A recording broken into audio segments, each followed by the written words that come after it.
Bonjour à tous. Aujourd'hui, j'aimerais parler avec vous d'un interdit qu'on rencontre malheureusement trop souvent. Cet interdit, c'est la jalousie. L'otahmod. La première réaction qu'on a quand on voit un de ses amis ou un de ses voisins qui garde sa nouvelle voiture devant son jardin qui est superbement entretenu, c'est waouh. La seconde réaction, c'est pourquoi lui et pas moi. La première fois qu'on rencontre une cousine à un mariage avec un super beau bijou, waouh. La seconde fois, pourquoi lui et pas moi. Automatiquement, quand on voit quelque chose qui est joli, qui donne envie, qui est attrayante, on a envie de cette chose-là. La Torah nous interdit d'être jaloux. Pas seulement une fois, deux fois. Pas seulement la Torah, entre guillemets, mais dans les 10 commandements. Quand ils sont marqués dans Parashat Yitro, il y a marqué l'otahmod. Quand ils sont marqués dans Parashat Vaïtranan, il y a marqué l'otahmod. Et il y a marqué aussi l'otit ave. Donc la Torah nous interdit d'être jaloux. La vérité, on peut comprendre la gravité de la jalousie. On peut comprendre les problèmes que ça crée. Mais peut-être que la Torah pourrait aussi nous enseigner comment est-ce qu'on fait pour ne pas être jaloux. C'est un instinct naturel. Quand on voit quelque chose de beau, on en a envie, c'est normal. La Torah me dit attention, c'est pas bien. Oui, ça je sais que c'est pas bien, mais je peux rien y faire. Quand la Torah me dit ne prends pas ta voiture Shabbat, je comprends. J'ai le choix de décider puisque c'est un acte. J'ai le choix de décider est-ce que je vais le faire ou pas. Mais là on parle d'un sentiment profond, d'un sentiment naturel. Comment est-ce que la Torah me demande d'aller à l'encontre de mon instinct? Comment est-ce que la Torah me dit ne sois pas jaloux? Moi j'aimerais bien ne pas être jaloux, mais je ne sais pas comment on fait. Donc comment est-ce que la Torah nous interdit par 2 fois d'être jaloux de ce qui nous entoure? La vérité, c'est que le Rambam, quand il explique cet interdit, nous dit qu'il y a 2 étapes. La première étape, l'otit ave. Je vois quelque chose, tac, ça réveille chez moi une jalousie. Ok. À partir de maintenant, c'est là la Torah est en stand-by. Est-ce que tu vas être jaloux ou pas? Est-ce que ça va te perturber ou pas? Est-ce que ça va te travailler ou pas? À partir du moment où tu as décidé de faire cas de ce qui se passe, et tu as décidé d'être jaloux, c'est là que tu vas transgresser la première partie de l'otit ave. La première seconde, c'est normal. La deuxième seconde, c'est la deuxième réaction que tu vas avoir, c'est là que la Torah t'interdit d'être jaloux, parce que c'est un choix. Si ça te perturbe ou pas, c'est un choix. L'étape d'après, c'est l'otahmod. Ça t'a perturbé, ça t'a travaillé, et tu es parti le voir, et tu lui as forcé la main, et tu lui as dit « je veux ta voiture ». Là, tu as transgressé l'interdit de l'otahmod. Donc d'après le Rambam, on peut comprendre que cet interdit, ce n'est pas un interdit sentimental. C'est un choix, c'est une réflexion et un choix de faire une action. Une réflexion après être jaloux, est-ce que ça va te travailler ou pas? Est-ce que ça va te perturber? Et le choix que tu vas faire d'aller lui forcer la main, ça c'est l'otahmod. D'après le Rambam, on peut comprendre cet interdit. La vérité, c'est que d'autres Rishonim, eux, pensent que c'est un interdit sentimental. Alors, eux-mêmes posent la question, comment est-ce que la Torah peut m'interdire à aller contre mon instinct naturel? Le Even Ezra donne une explication magnifique. Le Even Ezra nous dit que, évidemment, sur le coup, tu vas être jaloux, mais tu as une possibilité d'anticiper. Tu as une possibilité de te travailler en amont. La Sheila, c'est est-ce que tu vas te travailler avant de rentrer dans une situation où tu pourrais être jaloux? Est-ce que quelqu'un a déjà été jaloux de la Tour Eiffel, de l'Arc de Triomphe? Est-ce que quelqu'un est jaloux du côté la Maharavi? Non. Pourquoi est-ce que tu n'as pas à être jaloux de ces endroits-là? Parce qu'ils n'appartiennent à personne.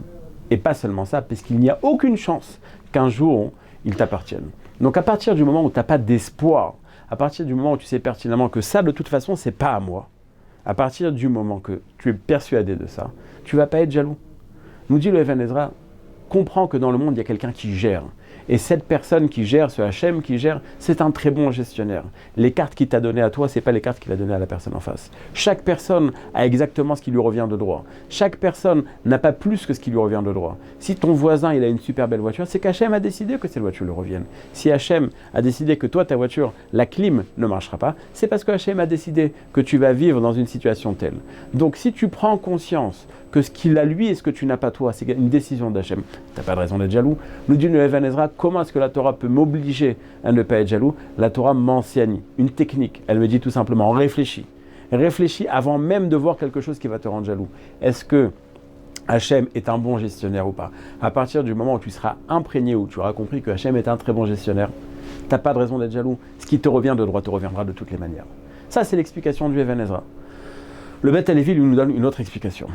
Le Beth Halevi nous dit que quand on a 2 sentiments contradictoires, forcément celui qui est plus fort est celui qu'on va ressentir le plus. On va donner un exemple. Imaginons un lundi matin, il fait très froid dehors, tu te lèves, tu glisses, tu te fais une entorse sur le pied gauche. Bon, tu n'as pas le choix parce que tu as un rendez-vous très important, tu dois rencontrer ton patron et tu vas sauter dans les escaliers pour essayer d'arriver rapidement et là, catastrophe, tu te casses la deuxième jambe. Donc tu as le pied gauche avec une entorse, le pied droit avec un plâtre. Le sentiment que tu as à ce moment, il est horrible. D'abord, tu as mal. Ensuite, tu es stressé parce que tu dois arriver au boulot. Et à part ça, tu es triste, tu dis, mais pourquoi mais j'aurais dû rester au lit et j'aimerais bien y retourner. À ce moment-là, tu reçois un coup de fil. Euro-million au téléphone. Tu viens de gagner la grande cagnotte. Et là, waouh, le sourire revient. Tu vas courir pour aller chercher ton chèque. Tu vas aller sauter de ton pied cassé avec ton pied sur lequel tu as une entorse et tu vas sautiller sur les deux pieds et tu vas aller ressortir ton chèque. Est-ce que tu vas avoir mal aux pieds? Non. Tu ne vas pas avoir mal aux pieds. Pourquoi? Parce que le sentiment de joie, le sentiment de bonheur que tu as est plus fort que le sentiment de douleur. Nous dit le Beth Halevi, c'est très simple. Quelqu'un qui voit quelque chose et qui en a très envie, il a un sentiment, c'est vrai. Mais il y a un second sentiment qui vient combattre ce premier sentiment. Et ce second sentiment s'appelle Yirat Shamayim, présence de Dieu. Est-ce que tu comprends que Dieu est là? Est-ce que tu comprends que tu as l'obligation de faire ce que Dieu te demande? Si tu es persuadé de la présence de Dieu, c'est suffisamment fort pour créer chez toi un sentiment de peur qui va forcément estomper le sentiment de jalousie. Si Béhémet t'arrive à créer chez toi un sentiment de Yirat Shamayim, de crainte de Dieu, tu n'auras même pas le temps, tu ne seras pas libre pour arriver à un ressenti de jalousie. Donc d'après le Beth Halevi, c'est pas seulement le fait que tu comprends que tout ce que Hachem y fait, c'est bien. C'est plus que ça. Au moment donné, à l'instant T, je crains Dieu, il n'y a rien d'autre qui m'intéresse. La seule chose que j'ai maintenant, c'est ma Yirat Shamayim. Aucun sentiment ne sera pris en compte, puisque le sentiment le plus fort, c'est la Yirat Shamayim. J'aimerais terminer avec une histoire qui pourra nous faire comprendre pourquoi est-ce qu'on n'a pas à être jaloux de la personne qui est en face. Le Rav Galinsky a raconté que deux voitures qui se rencontraient sur plusieurs feux. À chaque feu, ils étaient à l'arrêt au même moment. Une voiture, c'était dernier modèle Mercedes, magnifique. Et l'autre voiture, à chaque feu, on pensait qu'elle allait rendre l'âme. La première, la Mercedes, bien sûr, avec les fenêtres remontées, climatisées, insonorisées. L'autre, il fait tellement chaud dans la voiture, le moteur, il est tellement en train de bouillonner et la climatisation ne marche pas, qu'il roule avec les fenêtres ouvertes. À un feu, la personne qui est dans la Mercedes baisse sa vitre et lui dit « Ça te dirait qu'on échange de voiture? Ça te dirait qu'on échange ?» Ah, bien sûr. L'autre, il est là en train de transpirer dans sa voiture toute cabossée et il voit une Mercedes toute neuve. Bien sûr qu'il serait prêt à échanger. Il lui dit « Bien sûr, avec plaisir. » Alors la personne qui est dans la Mercedes lui dit « Ok ». Il ouvre la porte et quand il ouvre la porte, il voit que la personne qui est dans la Mercedes est une personne qui est handicapée. Si tu veux être jaloux d'une personne, prends tout le package qui va avec. Est-ce que tu es conscient que c'est vrai que lui, il a une très belle voiture, mais il a peut-être des problèmes de santé? Est-ce que tu es conscient que peut-être il ne s'arrange pas avec sa femme, peut-être qu'il a des problèmes avec ses enfants, ou peut-être autre chose? On ne sait pas exactement.